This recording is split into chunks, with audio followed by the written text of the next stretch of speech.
사도 바울이 골로새 교인들에게 두 가지 부탁을 합니다.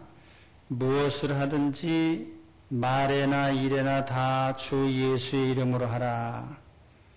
그리고 또 한 가지는 그를 힘입어 하나님 아버지께 감사하라. 이런 명령을 하고 있습니다. 아마 우리 그리스도인의 삶을 요약한 그런 내용으로 생각을 합니다. 오늘 이 말씀을 이해하려고 하면은 골로새서의 전체적인 내용을 우리가 좀 알아야 됩니다.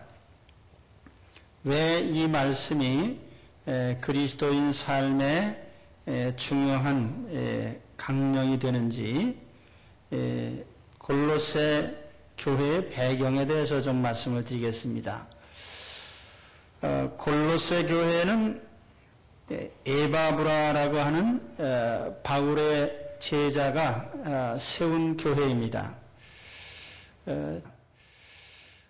지금으로 치면은 터키의 서남부 지역에 해당하는 에베소에서 동쪽으로 약 100마일 지점에 있는 이런 지역인데, 히에라볼리, 골로새, 라오디게아 이 교회들이 모여있는 그런 지역입니다. 에바브라는 바울이 에베소에서 전도를 오랫동안 할 때에 바울에게 복음을 전해 듣고 구원받은 사람인데, 이 사람은 아마 자기 고향으로 가서 전도를 해서 교회를 세우고 그 교회의 목회자로 헌신을 한 것 같습니다. 이 에바브라가 바울이 이제 로마 감옥에 연금 생활을 할 때, 말하자면 바울이 처음으로 로마로 압송을 당하고 거기서 첫 몇 년 동안은 아마 가택연금 정도의 좀 느슨한 옥중 생활을 하고 있었는데, 아마 그때에 바울이 쓴 편지들이 몇 개가 있습니다. 여러분들이 아시는 옥중서신, 에베소서, 빌립보서, 골로새서, 빌레몬서, 이런 편지들이 바울이 이제 옥중에서 쓴 서신인데, 바울이 골로새 교회에 편지를 쓰게 된 것은 원인이 있습니다. 사실 골로새 교회는 바울이 직접 세운 교회는 아니에요. 에바브라가 설립한 교회이고, 그러나 이 교회가 주의 이름으로 잘 세워지고 또 성도들이 신앙이 자라고 있는 것을 그는 기뻐하면서 그 소식을 듣고 있었는데, 마침 그 골로새 교회의 지도자인 에바브라가 로마에 있는 옥중에 있는 바울을 방문을 해서 아마 자기 교회의 여러 형편을 얘기를 한 것 같습니다. 그런 가운데 이 교회에 바른 교리를 가르쳐야 되겠다 하는 생각이 들어서 바울이 편지를 쓴 것으로 생각을 합니다. 그 에바브라가 바울에게 전해준 이 골로새 교회의 사정이라고 하는 것은 특별히 그 지역에 여러 가지 이교적인 사상들이 많이 이제 새로 믿는 그리스도인들에게 파고 들어와서 나쁜 영향을 주었던 것입니다. 그 예를 들면은 유대교적인 이런 율법주의 영향도 있었고, 또 혹간 그 SNF파라고 하는 극단주의적인 이런 은둔파의 교훈도 들어왔고, 또 헬라 철학의 영향, 또는 영지주의라고 하는 이런 신비주의자들의 영향, 그래서 이런 것들이 골로새 교회로 들어와서 골로새 교인들의 바른 신앙을 이렇게 나쁜 영향을 줬던 것입니다. 그래서 바울이 이 바른 교훈을 주려고 이 편지를 썼는데, 여기 핵심적인 내용이 뭐냐면은 그들이 예수님을 바로 아는 것이었어요. 사실 이단자들이 많이 들어올 때에 초대교회도 그랬고 지금도 마찬가지입니다만은 예수 그리스도를 바로 알지 못하는 이단들이 세상에 가장 많이 있어요. 그리고 또 한 가지 이 골로새 교회의 이러한 여러 이교적인 영향을 오늘의 단어로 표현을 한다고 하면은 포스트 모더니즘적인, 말하자면은 다원주의죠. 여러 사상들이 혼합되어서 기독교 안으로 들어왔고, 그것이 골로새 교인들의 신앙을 훼손을 한 것입니다. 오늘날에도 교회가 도전받는 가장 큰 도전은 이 다원주의의 도전이죠. 이게 문화라고 하는 이름으로 교회를 압박해 오는데, 왜 기독교인은 유독 자기들만 구원이 있다고 하느냐, 혹은 왜 예수님만 구주라고 하느냐, 왜 하나님은 한 분밖에 없다고 하느냐 하는 이런 여러 가지 도전들이 이 다원주의의 공격 속에서 우리 교회를 향해서 다가오고 있는 것입니다. 근데 사실 요즘 교회들은 어떤 면에서는 어정쩡하게 이러한 것들을 받아들이기도 하고, 또 받아들이지 않으면은 폐쇄적이라고 하는 지탄을 받는 이런 형편에 있는 것입니다. 이런 가운데 바울은 그 골로새 교인들에게 너희들이 다양한 그 이교적인 영향 속에 있지만은 너희가 잡을 줄기는 하나밖에 없다. 오직 예수님을 통해서만 하나님께로 가고, 예수님을 통해서만 모든 삶을 이룰 때에, 다시 말하면 예수 그리스도 중심의 삶을 이루어야만 너희들은 바른 신앙 안에 거할 수 있다. 그래서 오늘 여기에 너희가 무엇을 하든지 다 주 예수의 이름으로 하라. 너희가 무엇을 하든지 말에나 또 행동에나 다 예수의 이름으로 하라.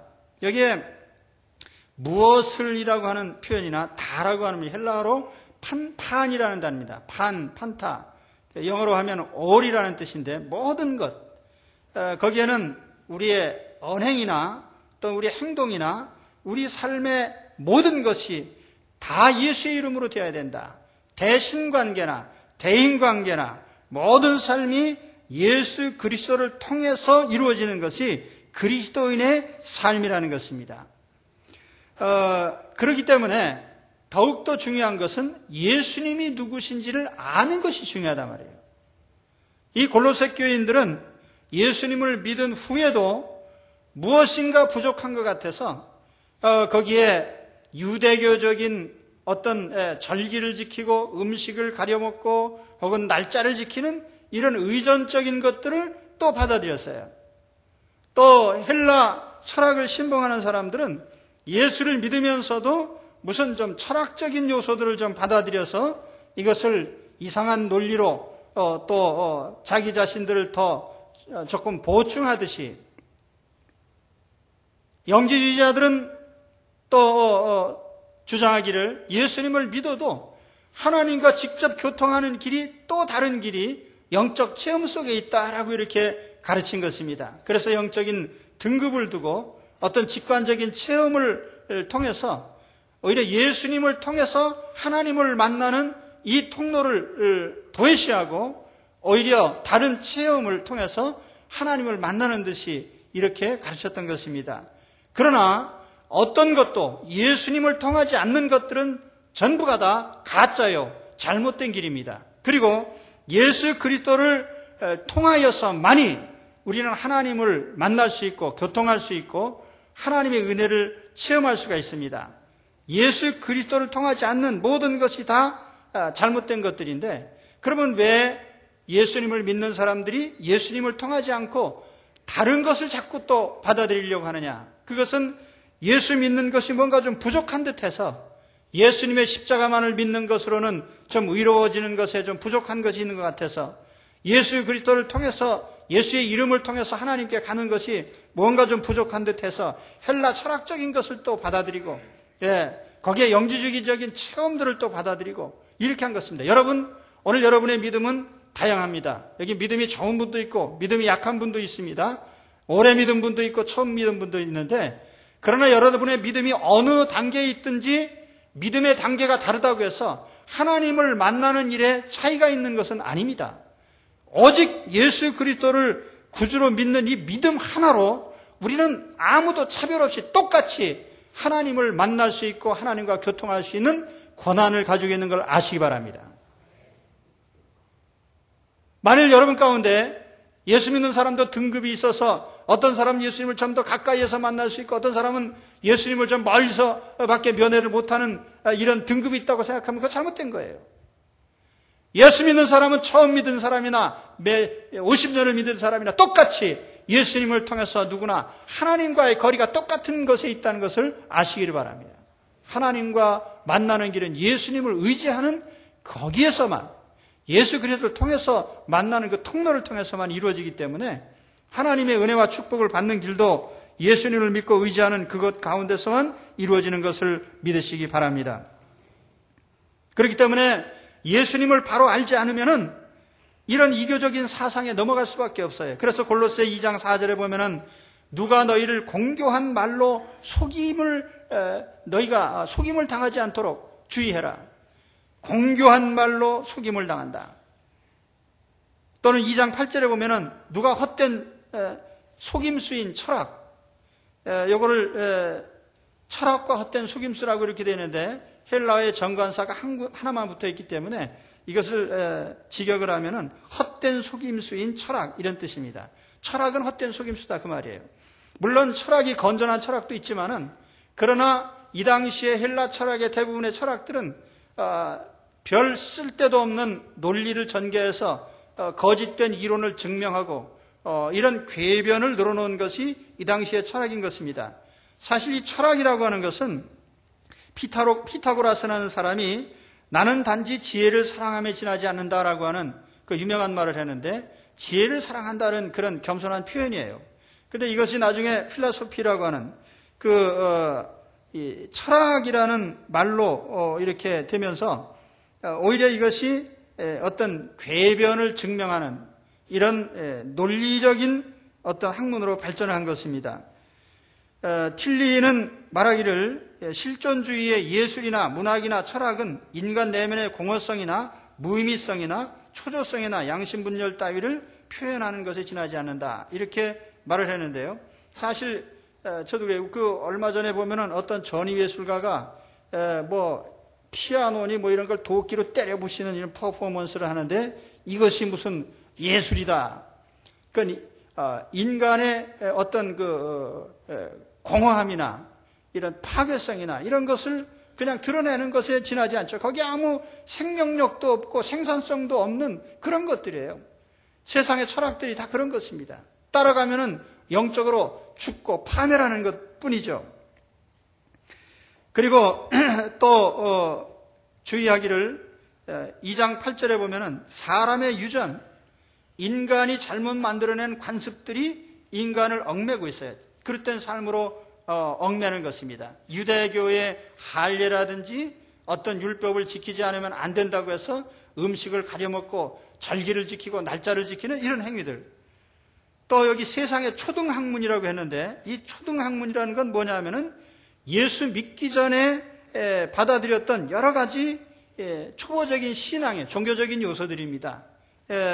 여기에는 유대교적인 거, SNF파, 이 SNF파도요 유대교에서 떨어져 나간 이런 종파인데 이 사람들은 은둔 생활을 하면서 결혼을 포기하고 사유재산을 포기하고 또 술을 금지하고 육식을 금지하고 또는 헤롯 성전의 그 타락한 제사장들이 미워서 성전 예배를 거부했어요. 그러니까 해 뜨는 동쪽을 향해서 아침에 일어나서 경배 생활하고 그러니까 이것이 나중에 어떤 바른 신앙이 아니라 자기들만의 어떤 신비주의적인 이상한 방향으로 나가게 된 것입니다.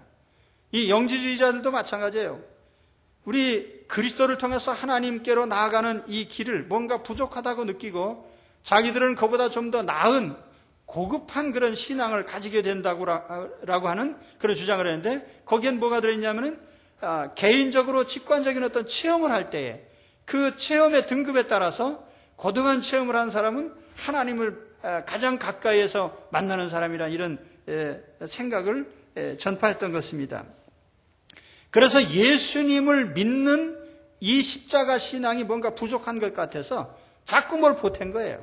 이걸 철학을 보태고 그 전승을 보태고, 그래서 골로새서를 보면은 바울이 그 골로새서를 쓴 가장 핵심적인 요인 중에 하나는 예수님을 바로 알아라 이것입니다. 그래서 골로새서 1장에 보면은 1장 13절에서 23절까지 예수님에 대한 소개, 이것이 골로새서의 핵심적인 부분입니다. 예수님이 누구냐? 이거 알아야 예수님으로 만족하고 예수님을 통해서만 하나님께로 갈 수 있지 않겠느냐, 이런 뜻입니다. 그래서 거기 보면은 예수님은 누구십니까? 1장 13절 14절에 보면은 예수님은 우리의 죄를 대신해서 십자가에서 죽으신 속죄의 구주시다. 그리고 1장 15절에 보면은 예수님은 하나님의 형상이다. 여기 호스 에스틴 에이콘, 여러분이 그 아이콘이라는 말을 쓰잖아요. 본래 그 아이콘이라는 말은 인물이라는 뜻입니다. 그런데 그 아이콘이라는 말은 그 옛날 성당에 가서 보면은 거기에 배경에 예수님이나 또는 성자들의 그림이 있는데 그걸 아이콘이라고 합니다. 그런데 여기 에이콘이라고 하는 이 헬라어는 흔히 이미지라는 말로 번역을 하는데, 그 이미지라는 말이 여러 가지 의미가 있습니다. 그래서 어떤 사람은 이것을 갖다가 이제 예수님의 외형적인 표현, 자, 하나님을 본 사람 없잖아요. 영이시니까. 그 하나님을 나타낸 분이 예수님이에요. 보이는 하나님이죠. 사람의 몸을 가지고 오셔서 이 땅에 나타나셨기 때문에 예수님은 하나님 자신을 외적으로 드러낸 분일 뿐 아니라 하나님의 본질을 보여준 분이에요. 그래서 빌립보서에 보면은 하나님의 본체라는 말을 했죠. 그 모르페라고 하는 본질. 그런데 이 예수님은 하나님 자신을 사람에게 보여주신 분이에요. 또 1장 15절에 보면은 모든 창조물보다 먼저 나신 분이고, 말하자면 우주의 가장 으뜸이 되시는 분이다. 또 1장 16절에 보면 만물의 창조자이신 동시에 창조의 주인이 되신다. 또 17절에 보면은 만물보다 먼저 계시고 만물이 그 안에 함께 서 있다. 만물이 그분을 의지하고 존재한다는 뜻입니다. 그는 교회의 머리시고 죽은 자들 가운데 가장 처음으로 먼저 부활하신 분이시고, 또 20절에 가서 보면은 19절이죠. 성부 하나님께서 예수 안에 모든 충만으로 거하게 하셨다. 이 말은 모든 신성이 그리스도 안에 충만히 계셔서 예수 그리스도 한 분만으로 우리는 하나님의 신성의 모든 충만을 다 알 수가 있고 체험할 수가 있습니다. 뿐만 아니라 1장 20절에 가서 보면은 만물이 그리스도로 말미암아 아버지와 화평을 이루게 되었다. 만물의 중보자이시다. 그리고 1장 21절에서 23절에 보면은 모든 죄인들이 그리스도로 말미암아 하나님과 화목해 되었다. 그래서 여기 예수님을 표현할 때 이와 같이 구속의 주가 되시고, 예수님은 만물의 창조자시고 만물의 주인이시고 만물을 섭리하시고 교회의 머리가 되시고, 뿐만 아니라 하나님의 신성이 충만하게 나타나시고, 그 예수님을 통해서 우리가 하나님께로 가는 길에 있어서 조금도 하자가 없는, 그렇기 때문에 우리는 예수님만 믿으면 그 예수님을 통해서 하나님의 풍성한 은혜와 축복을 늘 누리게 되어 있는 것입니다. 예수님을 통해서 오직 예수 한 분으로 우리의 신앙은 완성이 되는 것입니다. 그러므로 다시 이제 본문으로 돌아가서 보면은 무엇을 하든지 말이나 행동이나 다 예수님을 통해서 해라. 예수의 이름으로 해라. 우리의 삶이 그렇게 되어야 된다는 얘기예요. 자, 우리 인간관계도 그렇습니다. 마가복음 9장 37절에 보면 누구든지 내 이름으로 이런 어린아이 하나를 영접하면 그건 나를 영접함이요, 누구든지 나를 영접하면 나를 영접함이 아니요 나를 보내신 이를 영접함이니라. 두세 사람이 내 이름으로 모인 곳에는 나도 그들 중에 있느니라. 우리가 인간관계라고 해도요, 우리가 누구에게 선을 베풀고 무슨 일을 관계를 맺어가든지 주님의 이름으로 하라 이거예요. 내 이름으로 하지 말고요. 그래야 하나님의 축복과 은혜를 우리가 받게 되어 있습니다. 주님의 이름으로 모든 인간관계를 맺어가면은요, 하나님이 축복하시게 되어 있어요. 아멘.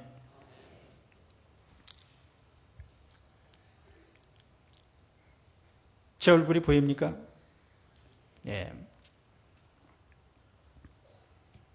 잘생기진 않았지만은요, 씩씩한 생김. 예.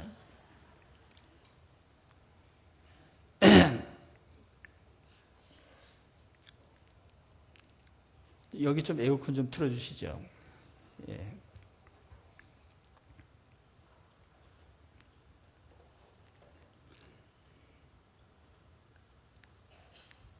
우리가 예수님의 이름은 예수님을 통해서 살면은요, 하나님의 은혜가 내려오는 통로예요. 그렇기 때문에 예수님의 이름으로 무엇이든지 하게 되면 하나님이 기뻐하시고 축복을 하시게 돼 있거든요. 그런데 왜 그게 안 됐냐면 예수쟁이들이 항상 자기 이름으로 해요. 선을 행해도 자기 이름으로, 구제를 해도 자기 이름으로 하니까 하나님의 영광이 안 드러나는 거죠. 사람이 모일 때 주의 이름으로 모이면 왜 거기 주님이 함께 아니하시겠습니까? 자기 이름으로 모이니까 안 되는 거죠. 뿐만 아니라 사역과 기적도 그렇습니다. 믿는 자들에게 이런 표적이 따르리니 곧 저희가 내 이름으로 귀신을 쫓아내며 새 방언을 말하며 너희가 내 이름으로 무엇을 구하든지 내가 시행하리니 이는 아버지로 하여금 아들을 인하여 영광을 얻으시게 하려 함이라. 하나님 아버지의 뜻은 예수님을 통해서 영광을 나타내는 것이기 때문에 우리가 예수님을 의지하고 예수님의 이름을 부르면서 행하게 되면은 귀신도 쫓겨가고 병자도 고침을 받고 하나님 아버지의 영광이 나타나게 돼 있어요. 근데 내 이름으로 하니까 안 되는 거죠. 저는 처음 예수 믿고 나서요, 성령을 받아야 된다고 그래서요, 많이 헷갈렸습니다. 특히 이제 오순절 교회 다니신 분들이 그런 경험들이 있으실 텐데요. 근데 성령님이 누구에게 오십니까? 성령님이 40일 기도하는 사람에게 옵니까? 성령님은요, 예수님을 믿고 의지하는 사람에게 예수님을 통해서 오게 되어 있는 것입니다. 예수님 없는 성령 강림은 없는 거예요. 성령의 내주하심이나 성령의 은사나 다 예수님의 이름을 통해서, 예수님을 통해서 오시게 되어 있어요. 성령의 역사가 다 예수님을 통해서 오는 것입니다. 그렇기 때문에 예수님을 통해서 사는 것이 성령 충만한 삶을 사는 비결입니다. 우리의 기도도 마찬가지죠. 지금까지는 너희가 내 이름으로 아무것도 구하지 아니하였으나 구하라 그리하면 받으리니 너의 기쁨이 충만하리라. 너희가 무엇이든지 아버지께 구하는 것을 내 이름으로 주시리라. 기도도요, 정성 때문에 응답되는 게 아니에요. 예수님의 이름으로, 예수님을 통해서 구하기 때문에 하나님이 우리에게 응답하시는 것이죠. 그렇기 때문에 우리는 이 예수님을 통한다는 것이 그리스도인의 삶 전체인 것을 우리는 알아야 됩니다. 예수님의 인격을 우리 중심에 모시고 주님과 만나서 주님과 교제하며 그 주님을 힘입어서 우리는 하나님 아버지의 모든 축복과 은혜를 받게 되어 있는 것입니다.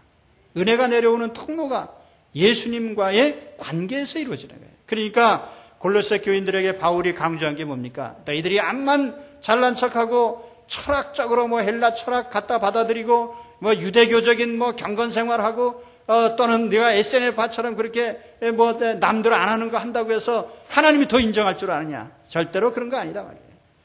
오직 예수님을 통해서만이 하나님의 은혜와 축복이 내려오는 줄 알아라 이거예요. 오늘 우리가 세상에서 많이 배워가지고 지식이 높아서 IQ가 높아서 그래서 하나님의 은혜가 오는 게 아니에요. 아무리 미련하고 연약해 보여도 주님을 의지하고 주님의 이름을 믿고 주님께 맡기는 자에게 하나님의 은혜가 오게 돼 있어요. 오늘 뭐가 안 되는 사람들은 다시 한번 생각해 보세요. 내 이름으로, 누구 이름으로, 그 이름 다 빼고요. 예수님의 이름, 예수님만 통해서 살면 다 하나님의 은혜와 축복 가운데 거할 수가 있습니다. 그래서 뭘 하든지 예수의 이름으로만 하라는 거예요.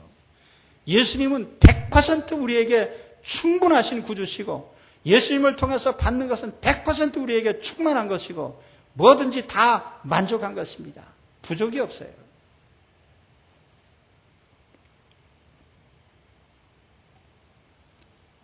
자, 그 다음 부분으로 갑니다. 하나님께서 우리에게 모든 일에 예수님의 이름으로 감사를 하라고 그랬어요. 17절 다시 가서 보십시오. 그를 힘입어 하나님 아버지께 감사해라. 감사를 하는데 예수님을 힘입어서 감사를 하라는 거죠. 바울 편지를 보면 에베소서나 골로새서나 똑같이요. 그 전반부에 보면 교리적인 걸 얘기를 합니다. 오늘 골로새서도 1장에서는 예수님이 누구신지를 설명하고 있고 2장에 가서는 이단적인 문제들을 언급을 하고 있어요. 그때 3장에 가서 보면은 그리스도인들의 삶에 대한 교훈을 합니다. 그리스도인이 어떻게 살아야 되느냐. 에베소서도 똑같아요. 그 전반부에서는 교리적인 구원의 은혜에 대해서 설명을 하고 뒤에 가서 보면은 이제 그리스도인이 어떻게 살아야 되느냐 삶의 문제를 언급합니다. 그런데 골로새서는 이제 3장, 4장에 그리스도인의 삶을 설명하면서 이제 3장 1절로 4절에는 그 새 사람이 되는 문제, 그 중에서 위의 것을 구하라. 천국을 바라보며 살라는 얘기를 합니다. 그리고 3장 5절에서 11절에는 옛사람을 이제는 죽여버리고 새 사람을 입으라고 하는 이런 권면을 합니다. 그리고 12절에서부터 오늘 17절까지의 말씀에는 새 사람의 어떤 모습이냐라는 것을 이제 설명을 합니다. 새 사람의 그 인격적인 모습이 어떤 모습이냐, 예수 믿고 거듭난 사람의 새 사람 된 그 모습이 어떤 것이냐, 그것이 이제 12절로부터 17절까지 나타나는데 거기에 보면은 중요한 단어들을 엮어서 보면은 새 사람의 모습을 살펴볼 수가 있습니다. 거기에 그러므로 너희는 하나님의 택하신 거룩하고 사랑하신 자처럼 긍휼과 자비와 겸손과 온유와 오래 참음을 옷 입고, 그 다음에 13절에 가서 보면은 피차 용서하되, 14절에 가서 보면은 이 모든 것 위에 사랑을 더하라. 그리고 15절에 가서 보면은 감사하는 자가 되라. 그래서 여기에 거듭난 자의 인격적인 모습을 엿볼 수 있는 것이 뭐냐면은 긍휼, 자비, 겸손, 온유, 오래 참음, 용서, 사랑, 그들의 심령적 평안, 이런 모습들이 거듭난 자의 모습인데, 갈라디아 5장 20절에는 성령의 열매를 비유해 보면은 비슷하죠. 사랑과 희락과 화평과 오래 참음과 자비와 양선과 충선과 온유와 절제. 그러니까 인격적인 이런 모습이 드러나게 되는데, 마지막으로 권면한 것이 뭐냐면 감사와 찬양이에요. 이것이 16절, 17절에 나타난 내용입니다. 감사와 찬양.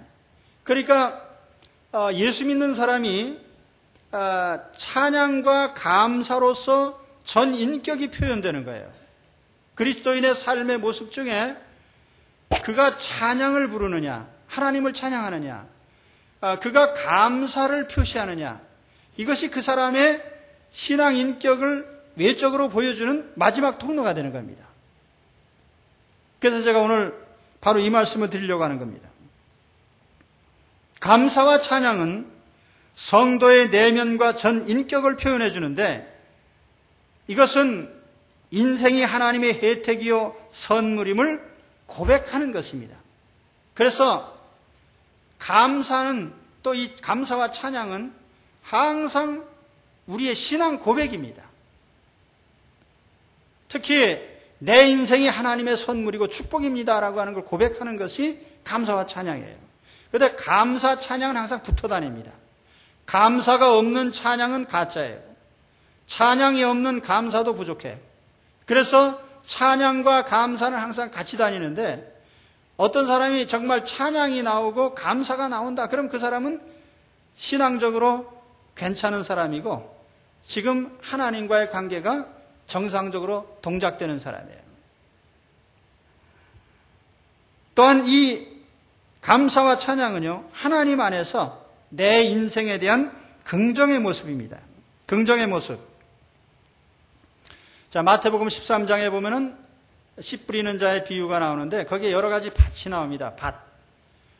길가밭도 있고 돌짝밭도 있고 가시밭도 있고 마지막에 좋은 땅의 밭이 있습니다. 여러분, 좋은 밭입니까? 내 심령은 좋은 밭입니까? 아멘 하시죠, 많이들에도. 여러분, 내 마음밭은 좋은 밭입니까? 예. 그럼 뭐가 좋은 밭이에요? 여기 돌짝밭, 길가밭, 가시밭 이런 것을 다 제외하고 좋은 밭이라는 게 뭘까요? 저는 그것을 긍정적인 밭, 순종의 밭이다 이렇게 생각하는데요. 하나님의 말씀이 떨어질 때 일단은 아멘하고 받아들이는 거죠. 그게 긍정하는 것이죠. 근데 여러분 보세요. 세상 사람들의 마음 바탕이 어떻게 되어 있냐면은 일단 누가 말을 하든지 항상 부정을 하고 봐요. 거절하고 거부하고 의심하고 배척하고. 이게 세상 사람들의 마음의 토양이 그래요. 그러니까 누구가 뭐 합시다 그러면은 나는 반대합니다. 그러니까 우선 반대부터 하고 봐요. 근데 사실 또 따지고 보면 그래요. 잘못 찬성했다가 나중에 바가지 쓰니까 그 세상에 또 속임수가 많다 보니까 그럴 수밖에 없는데, 그래도 그리스도인은 항상 하나님과의 관계나 모든 삶에서 자기 삶에 대한 긍정이 있어야 됩니다. 그래서 하나님이 무슨 환경을 주시든지 하나님이 내게 좋은 의미에서 좋은 일을 주시려고 이런 환경을 주시는구나. 일단 긍정을 하는 것이 중요한 것입니다. 병이 들어도요. 내가 왜 아프냐? 내가 왜 교회 열심히 나가는데 아프냐? 이런 안티의 마음이 아니고 하나님께서 내게 또 무슨 좋은 일을 주시려고 이렇게 날 아프게 하셨구나. 긍정의 마음을 가지는 거죠. 내 삶의 모든 것에 대해서 하나님이 내 인생을 선물로 주셨으니까 인생은 하나님의 선물이고 혜택이라고 하는 기본 바탕에서 출발하는 겁니다. 그러니까 어떤 일에 대해서든지 우리가 긍정의 마음을 가지게 되는 거예요. 여러분, 일이 잘 안 풀릴 때 왜 내 일이 이렇게 안 풀립니까? 라고 말하면 그건 안티적인 마음이에요. 하나님께서 이 또한 내게 좋은 일이 되게 하시려고 주실 줄 믿습니다. 이 긍정의 마음이에요. 이게 바로 감사의 마음의 밑바탕에 있는 정서란 말이에요. 그래서 감사하는 그 사람의 심성은 절대로 나쁠 수가 없는 거예요. 감사하는 사람은. 감사하는 마음은 개인적인 인격의 완성입니다. 그리고 하나님께서도 다른 거 안 보시고요. 자, 여러분, 신앙을 뭘로 측정할 수가 있겠어요? 저 사람이 진짜 성령이 충만한지, 하나님과의 관계가 제대로 돌아가는지, 참으로 요즘 정상적인 마음을 갖고 있는지 뭘로 알 수가 있겠어요? 저는요, 낚시꾼처럼 전 딱 한 가지만 봅니다. 낚시꾼이 뭐 쳐다봅니까? 예? 예, 낚시하신 분들 다 알잖아요. 고기가 물렸는지 안 물렸는지 뭐만 보면 됩니까? 찌만 쳐다보면 돼, 찌만. 찌만 쳐다보고 있다가 한가하게 얘기하다가도 찌가 이렇게 움직이면은 이거 뭐 무는구나. 그 찌만 쳐다봐요. 그럼 목사는 성도들이 요즘 신앙이 좋은지 나쁜지 시험에 들었는지 측정하는 방법이 몇 가지 있는데 그 가운데 이제 좋은 징조는 딱 한 가지예요. 뭐예요? 감사하는 마음이 있는가? 이걸 보면은 그 사람이 정상인 거예요. 감사하는 마음이 없어졌다. 그러면 틀림없이 그건 병든 거예요. 감사는 우리 신앙 인격의 가장 저변에 있는 것이고 밑바탕입니다. 하나님께서 내 인생을 선물로 주셨다고 늘 느끼고 감격하는 사람은 항상 감사하면서 사는 거예요. 오늘 추수감사절이니까 감사원금 내야지, 얼마나 낼까? 작년에는 얼마나 했는데 요즘에 또 수입이 줄어들었으니까 더 조금 내야지, 뭐 이렇게 계산하는 게 아니고, 하나님이 여러분 감사원금 가지고 계산 그거 원하시는 거 아니에요. 그게 문제가 아니라 더 중요한 게 뭐냐면은 내 인생은 하나님 주신 선물이에요. 내 생명도, 내 존재도, 내가 가지고 있는 모든 것이 하나님의 선물인 것입니다. 하나님의 선물이고 혜택이에요. 이거를 인정하면은 우리가 뭐 물질을 드리고 안 드리고 그게 유가 아닙니다.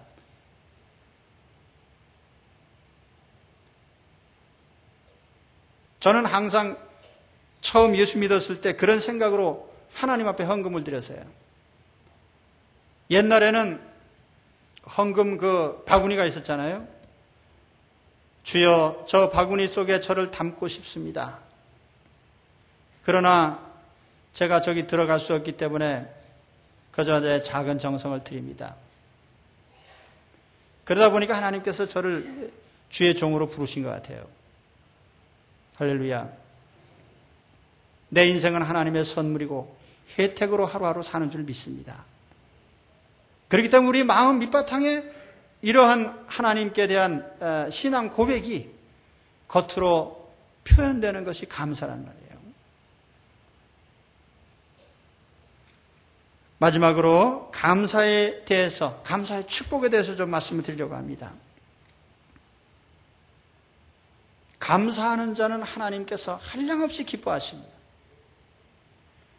내가 노래로 하나님의 이름을 찬송하며 감사함으로 하나님을 광대하시다 하리니 이것이 소 곧 뿔과 굽이 있는 황소를 드림보다 여호와를 더욱 기쁘시게 함이 될 것이라.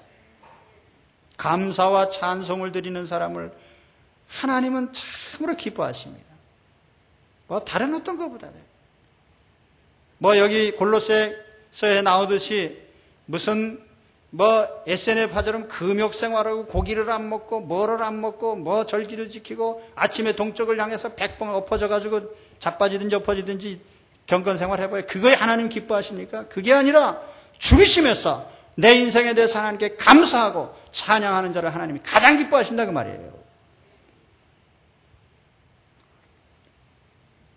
일주일 이상 금식하신 분 한번 손 들어보시기 바랍니다. 우리의 경건 생활이 여러 형태가 있지만요, 감사와 찬양보다 더 하나님 기쁘시게 하는 게 없어요. 감사와 찬양을 드리는 자는 하나님을 영광스럽게 하는 자다. 하나님을 명예롭게 하는 자다. 하나님이 그렇게 말씀을 하셨어요. 감사로 제사를 드리는 자가 나를 영화롭게 하나니 그 행위를 옳게 하는 자에게 내가 하나님의 구원을 보이리라. 하나님의 영광을 받으시고요, 하나님의 구원을 수시로 나타내시는 그 사람이 누군가 하면 바로 하나님을 감사하고 찬송하는 자예요. 이런 사람에게 하나님께서 은혜를 더하여 주시고 넘치게 하십니다. 고린도후서 4장 15절에 보면은 모든 것을 너희를 위해서 하는 것은 은혜가 많은 사람의 감사함으로 말미암아 더하여 넘쳐서 하나님께 영광을 돌리게 하려 함이라. 여기에 이 구절 중에 다시 한번 보면 은혜가 많은 사람의 감사함으로 말미암아 더하여 넘쳐서. 제가 이 원어를 살펴보니까 자꾸 더하여지더라. 인크리스, 증가하는 거예요. 은혜가 점점 더하여지더라. 그런데 성도들이 말하자면 감사를 더하기를 해요. 1 더하기 1은 2가 돼야 되는데 4가 되고 8이 되고 100이 되는 것이 감사의 법칙이라는 거예요. 그래서 우리가 가족들도요, 가족 4명이서 한 사람 한 사람이 감사를 하면 거의 합쳐서 4이 되는 것이 아니라 그것이 막 차고 넘쳐서 폭발적으로 하나님의 은혜가 넘쳐나는 계기가 된다는 것입니다. 감사를 합치는 그런 작업을 하시기 바랍니다. 그래서 감사는 은혜와 축복을 더하고 폭발시키는 그런 기폭제가 된다.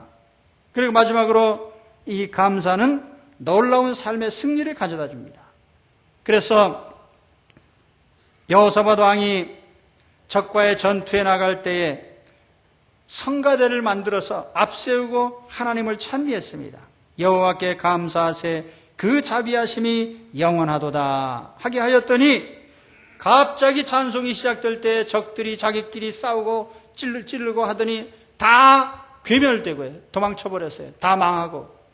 그래서 엄청난 전리품을 얻게 되었더라. 오늘 우리가 하나님 앞에 감사를 드리고 찬미를 드릴 때에 하나님께서 우리의 대적들을 하나하나 다 무너지게 하셔서 우리 인생의 승리를 가져다 주시게 되는 것입니다. 오늘 이와 같은 감사를 통한 삶의 승리자들이 되시기를 축원합니다.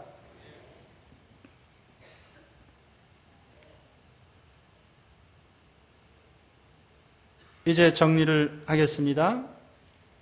바울은 지금 로마 감옥에 갇혀 있는 신세예요. 그러면서도 바울에게는 항상 감사와 찬미가 넘치는 거예요. 그러면서 이제 골로새 교인들이 처음 예수를 믿고 나서 그들이 은혜 충만하고 이렇게 해야 되는데 이단자들이 와서 이 하나님이 주신 축복을 솔솔 뺏어가는 것을 염려를 한 것입니다. 그래서 너희가 하나님 앞에 은혜 받는 길은 오직 예수밖에 없다. 다른 어떤 교훈도 받지 말고 예수님 한 분만으로 충분하니 예수님만 믿고 의지해라. 이것이 너희 축복의 통로라 라고 하는 것을 강조를 했습니다. 그래서 너희가 무엇을 하든지 말에나 행실에나 예수의 이름으로 하면 된다. 대신관계에나 대인관계에나 오직 주님을 중심에 모시고 주님과 더불어서 행한다면 우리에게 있어서는 막힘이 없을 것입니다. 그리고 또 한편으로 우리가 이와 같이 하나님의 은혜를 받았을 때 우리가 하나님께 올리는 통로는 또 뭐냐? 그것은 우리 예수님 이름으로 감사하면 된다. 이렇게 말씀을 했어요. 하나님께 감사로서 우리 모든 것을 올려드리면 하나님께서 영광을 받으시고 우리 삶에 놀라운 축복으로 더해 주실 줄 믿습니다. 기도하겠습니다.